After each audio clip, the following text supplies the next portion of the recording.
Dans cette analyse rapide aujourd'hui, on se penche sur l'addition et la soustraction de fractions. On s'appuie sur un tutoriel vidéo assez concis. L'idée, c'est d'en tirer les règles essentielles, les petites astuces pour maîtriser ça efficacement. Alors pour commencer, petit rappel peut-être, dans une fraction, disons 3/5. Le 3, c'est le numérateur, en haut, et le 5, le dénominateur, en bas. Bon, la première règle qu'on voit dans la source, comment on fait quand les fractions ont déjà le même dénominateur? Ah oui, ça c'est le cas le plus simple. La règle est super directe, non? On additionne ou on soustrait juste les numérateurs et on garde le même dénominateur. L'exemple donné, c'est 3,5 plus 4,5. Mhm. On garde le 5. 3 plus 4, ça fait 7. Hop, 7,5. C'est ça. Et cette condition du même dénominateur, elle est fondamentale. C'est vraiment la clé. Ça garantit qu'on parle de parts de la même taille. Si on n'a pas ça, additionner directement, ça n'a pas vraiment de sens, quoi. C'est comme essayer d'ajouter des pommes et des poires sans trouver une unité commune. D'accord, très clair. Mais alors, le cas plus fréquent, ou en tout cas qui demande un peu plus d'attention, quand les dénominateurs sont différents. Et c'est là que ça devient vraiment intéressant, hein. Tout à fait. La source est claire, il faut une étape en plus. Il faut d'abord transformer les fractions. Oui, pour qu'elles aient justement ce fameux dénominateur commun. Prenons l'exemple d'addition de la vidéo. 5/6 plus 1/3. Voilà, 6 et 3. Différents. Exactement.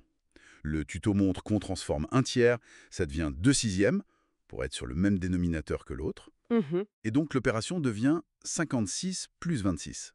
Ce qui est important de saisir ici, c'est que on ne change pas la valeur de 13 en écrivant 26. C'est la même quantité. On change juste sa représentation, sa forme, pour pouvoir la comparer, l'ajouter à l'autre. Ah oui, c'est juste une question de langage commun en quelque sorte. Exactement. On trouve une unité de mesure commune. Une fois qu'on a ça, 56 plus 26, on additionne les numérateurs. 5 plus 2 égale 7. On garde le 6. Ça fait 76. Logique. Et ça marche pareil pour la soustraction, j'imagine.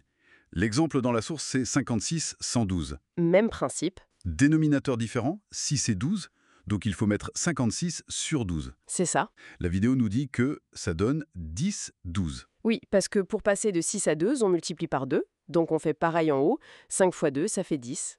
D'accord. Donc l'opération, c'est 10, 12. Un 12. Et là, on est revenu au cas simple. Même dénominateur, 12.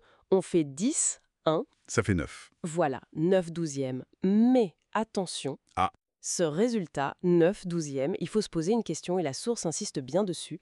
Est-ce qu'on peut simplifier? Ah oui, la simplification. Important. Très important.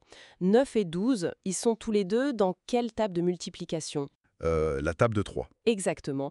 On peut diviser 9 par 3, ça fait 3, et 12 par 3, ça fait 4. Donc 9 douzièmes devient 3 quarts. Voilà. 3 quarts, c'est la forme irréductible. C'est la réponse la plus propre, la plus simple. C'est toujours mieux de donner le résultat simplifié. Bien noté. Donc, si on résume rapidement, d'abord, on regarde les dénominateurs. S'ils sont pareils, super, on calcule direct avec les numérateurs. C'est ça. S'ils sont différents, étape intermédiaire, on transforme pour avoir le même dénominateur, puis on calcule. Oui. Et à la toute fin, réflexe 1, vérifier si on peut simplifier la fraction obtenue. Absolument. C'est la checklist. Et juste pour ouvrir un peu, cette idée de devoir trouver un dénominateur commun avant de pouvoir combiner des choses, ou même l'étape de simplification pour aller à l'essentiel. C'est intéressant de voir comment ça résonne au-delà des maths, non? C'est vrai. Dans notre façon d'analyser des situations, des arguments, chercher le point commun ou chercher à simplifier pour y voir plus clair.